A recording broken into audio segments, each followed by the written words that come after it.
Saludos. Hoy es miércoles 1 de octubre de 2025 y bueno, vamos a sumergirnos en las gacetas oficiales de Panamá que salieron ayer, 30 de septiembre. Hola, ¿qué tal? Tenemos sobre la mesa decisiones del gobierno bastante clave, ¿eh? Desde temas nacionales como precios de medicamentos, alertas sanitarias, Sí, hasta un montón de acciones municipales, incluyendo un plan estratégico local que parece bien detallado. exacto. La idea es, pues, sacarle el jugo, entender qué significa todo esto para la vida aquí en Panamá. Así es. Estas publicaciones son como una ventana, ¿no? Directo a cómo opera el gobierno en sus distintos niveles. Ajá. Por un lado, ves respuestas a urgencias, salud pública, una plaga agrícola, y por otro, bueno, la planificación más a largo plazo, infraestructura, desarrollo local. Claro. Refleja un poco la complicidad de gobernar, ¿viste? Totalmente. Empecemos por algo que toca directamente el bolsillo y la salud de mucha gente. La regulación de precios de medicamentos. ¿Sí? Salió un decreto ejecutivo que fija precios máximos, ojo, de forma temporal, para algunos medicamentos de alto consumo. Ajá, La base legal, según dicen, viene de la Constitución. Específicamente el deber del Estado de cuidar la salud y, bueno, la potestad de regular precios por justicia social. correcto. Se citan los artículos 109 y 284 de la Constitución. Y también el 111, que habla de garantizar el acceso a medicamentos. Claro. Lo de temporal es interesante, ¿eh? Podría ser una respuesta a una situación específica del mercado, qué sé yo, inflación, escasez, o quizás presión ciudadana, ¿no? Para que los tratamientos esenciales sean más accesibles. Podría ser. Lo que resalta es la intervención directa del Estado. O sea, metiéndose en el mercado farmacéutico para buscar un equilibrio entre lo comercial y la necesidad pública. Y a Codeco, la Autoridad de Protección al Consumidor, queda como la entidad que vigila y sanciona. Eso es importante. Fundamental. Ahora, en vez de listar todos los medicamentos, que son varios, ¿qué tipos de tratamientos parecen ser el foco principal? O sea, ¿qué nos dice esa selección? Buena pregunta. Mira, al ver los ejemplos que dan en la Gaceta, que incluyen insulinas, medicamentos para la tiroides, para la hipertensión, diabetes tipo 2, Ajá, crónicas. exacto, se ve un patrón claro. El enfoque está en enfermedades crónicas, esas que necesitan tratamiento continuo y que, bueno, representan un gasto fuerte y recurrente para la gente. Claro. Un intento de aliviar esa carga financiera diaria del cuidado de salud a largo plazo. Para una parte importante de la población, me imagino. Así parece. Ahora, el desafío siempre está en la implementación, ¿no? O sea, ¿qué tan efectivo puede ser esto en la práctica, allá en la farmacia? Ese es el punto clave, sí. La efectividad va a depender de si Acodeco puede de verdad monitorear los precios en todo el país Claro, y sancionar. y aplicar sanciones que de verdad disuadan. También está el tema de la disponibilidad, ¿no? Si fijas precios muy bajos, en teoría podrías desincentivar que se traiga o distribuya el producto si los márgenes se achican mucho. Aunque bueno, como son medicamentos de alto consumo, es menos probable que pase eso. Y lo de temporal también genera preguntas. ¿Qué pasa cuando se venza el decreto? Exacto. Es una medida con impacto potencial ahora mismo, pero con dudas a mediano plazo. De acuerdo. Bueno, de una emergencia de salud pública pasamos a otra, pero agrícola. Se declaró una alerta fitosanitaria. Detectaron el ácaro rojo de Las Palmas, Rabiela indica, allá en Chitré, Herrera. Sí, Suena muy específico, pero parece que tiene implicaciones económicas serias. definitivamente.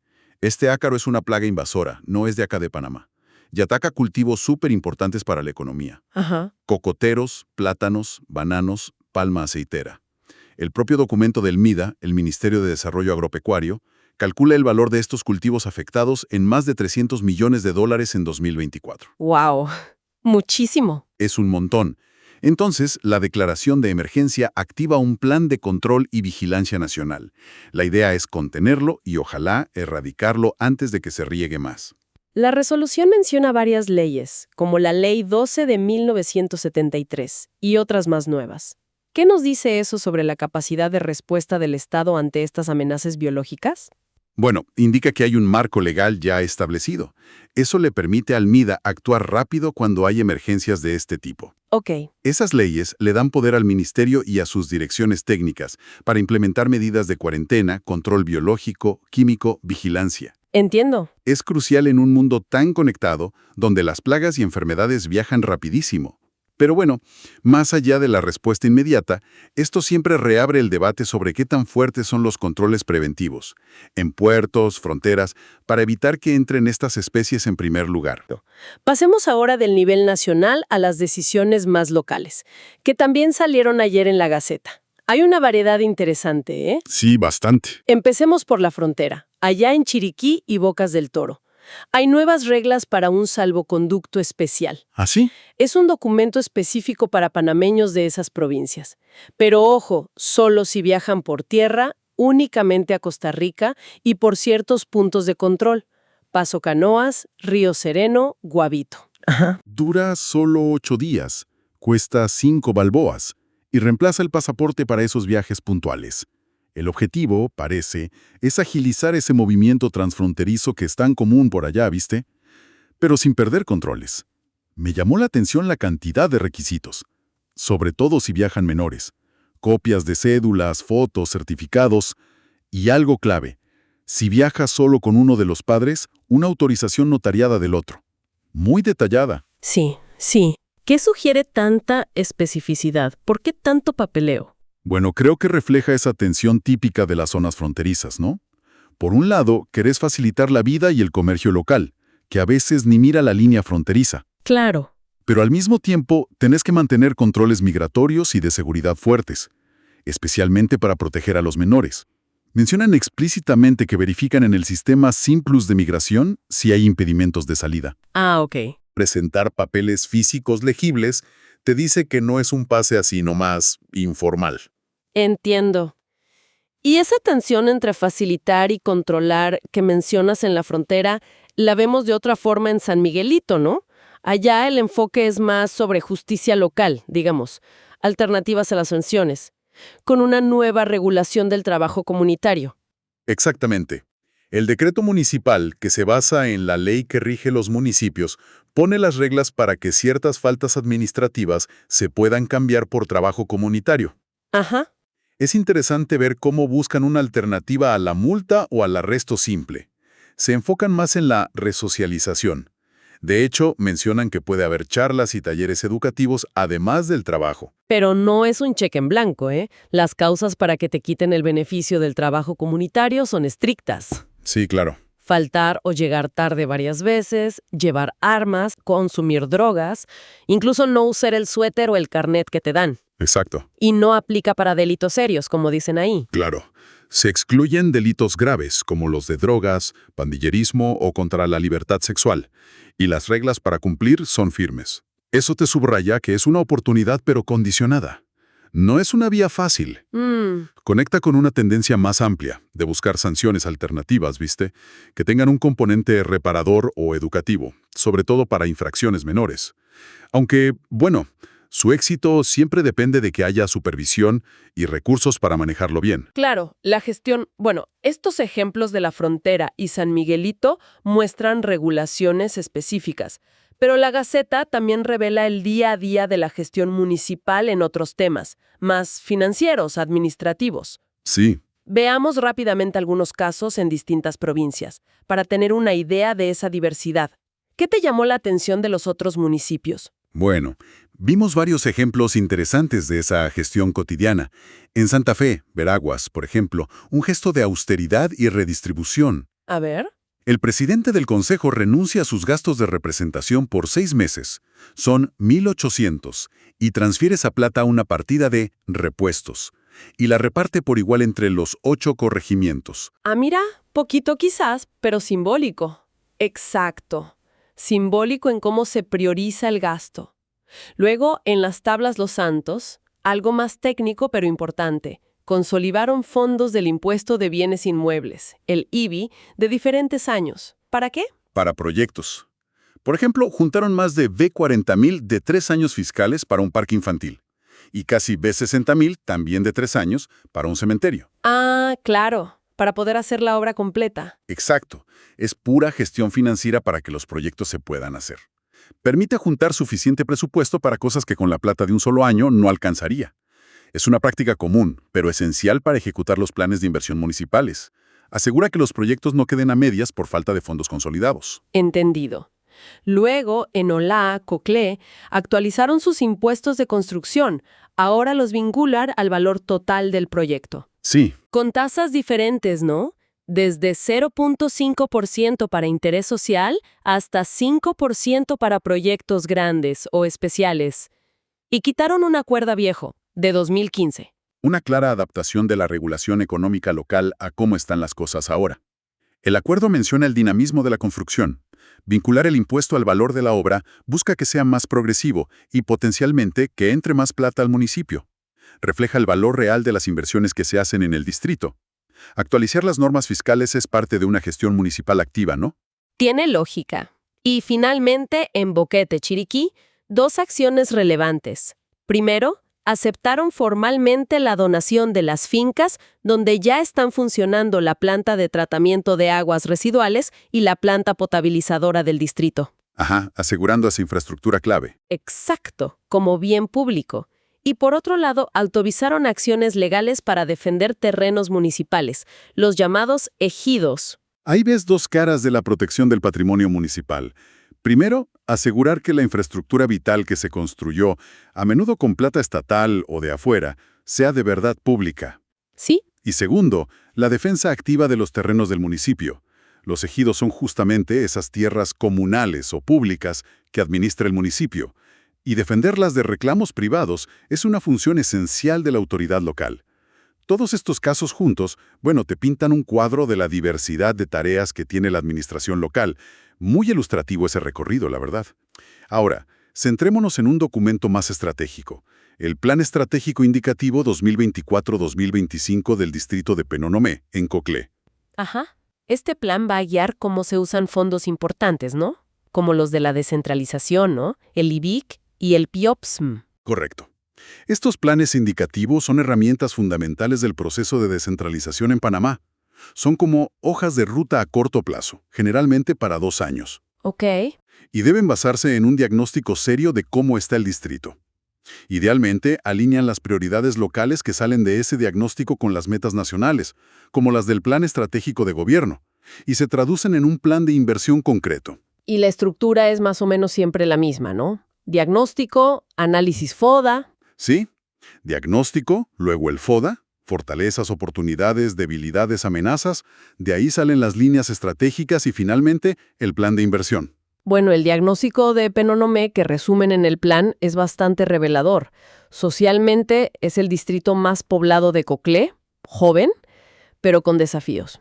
Acceso limitado a agua potable de calidad, brechas en salud rural, alta incidencia de enfermedad renal crónica. Uf, eso es serio. Sí.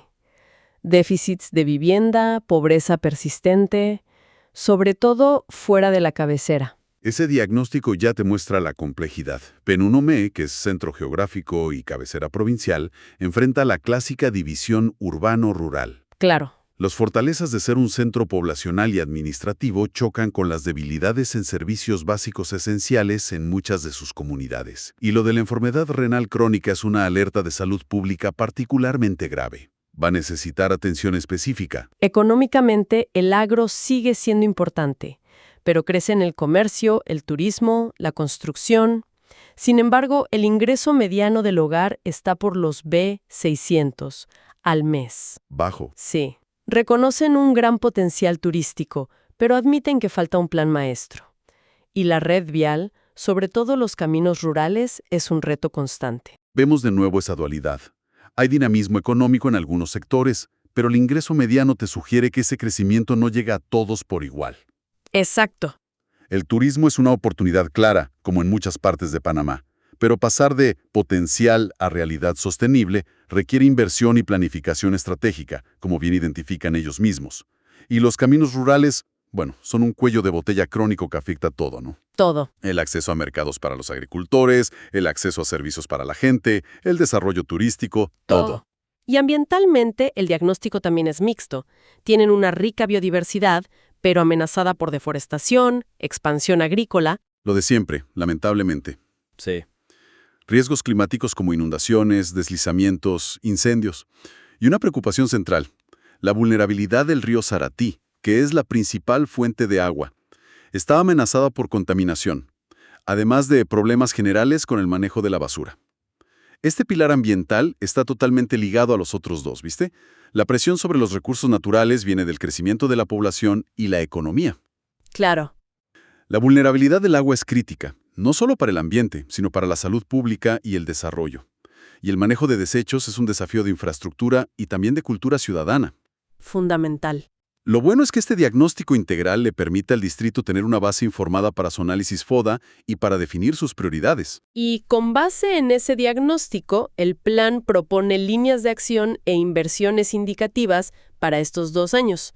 Mencionan cosas como mejorar acueductos rurales, dan ejemplos como Garicín, Puerto El Gago, construir infraestructuras deportivas, modernizar puestos de salud, mejorar caminos, mencionan uno hacia La Encantada, instalar paneles solares, mejorar comedores escolares. Bien variado. Sí. Avanzar en el tratamiento de aguas residuales en la cabecera, apoyar la agricultura, impulsar el turismo. ¿Cómo interpretamos esta lista de intenciones? Bueno, se observa un intento claro de conectar las inversiones que proponen con las necesidades que detectaron en el diagnóstico. Hay un enfoque en servicios básicos: agua, salud, saneamiento, infraestructura comunitaria, deportes, escuelas y apoyo a sectores económicos clave, agricultura, turismo, además de las mejoras viales. Parece lógico. Lo que este plan realmente cristaliza es el desafío central de la descentralización en Panamá. Cómo usar esta plata que se transfiere no solo para apagar fuegos o hacer proyectitos aislados, Claro. sino para abordar estratégicamente las brechas estructurales, como esa diferencia tan marcada en calidad de vida entre la cabecera y las áreas rurales que revela el diagnóstico. Ese es el meollo del asunto. Claro. La lista es larga y los fondos de descentralización, aunque son importantes, son finitos. La priorización debe ser clave. ¿Cómo crees que un plan como este ayuda a las autoridades locales a tomar esas decisiones difíciles? ¿Sirve en la práctica? Idealmente sí. Este documento sirve como un marco de referencia, público y consensuado, al menos a nivel del Consejo Municipal y las juntas comunales. Obliga a pensar estratégicamente y a justificar las invenciones en función de las prioridades que se identificaron, aunque siempre va a existir la presión por proyectos puntuales o políticamente visibles, ¿no? Siempre.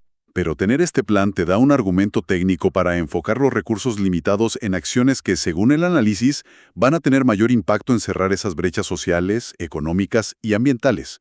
Es una herramienta para una gestión más basada en evidencia. Aunque bueno, su aplicación real siempre dependerá de la voluntad política y la capacidad técnica local. Entendido.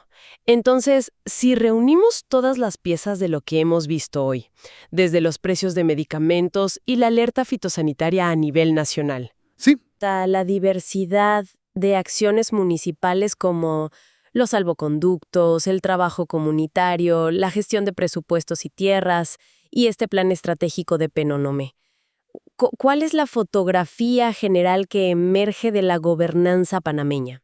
la fotografía muestra un sistema de gobernanza de múltiples niveles trabajando en paralelo.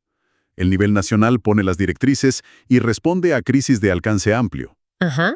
Mientras tanto, los municipios ejercen sus competencias en una gama muy variada de asuntos, desde lo administrativo del día a día hasta la planificación estratégica del desarrollo local, como lo ilustra Penonomé. Sí. Se evidencia esa tensión constante entre atender lo urgente y planificar lo importante. Todo dentro de marcos legales y, muy importante, con limitaciones de presupuesto que obligan a priorizar. Analizamos con más detalle. A ver. Si tuvieran que elegir una de las inversiones locales mencionadas, mejorar un acueducto rural específico, pavimentar un camino clave hacia una zona productiva, modernizar un puesto de salud en un área remota, ¿cuál considerarían la más crítica para generar un impacto tangible en la vida diaria de la gente en el próximo año? Buena pregunta. No hay respuesta correcta única, claro, pero obliga a pensar en las interconexiones y en qué significa realmente desarrollo a nivel local. Una excelente pregunta, sí, para reflexionar sobre cómo estas decisiones, a veces abstractas de planificación, se traducen, o deberían traducirse, en mejoras concretas para las personas. Ahí lo dejamos por hoy. Hasta la próxima exploración.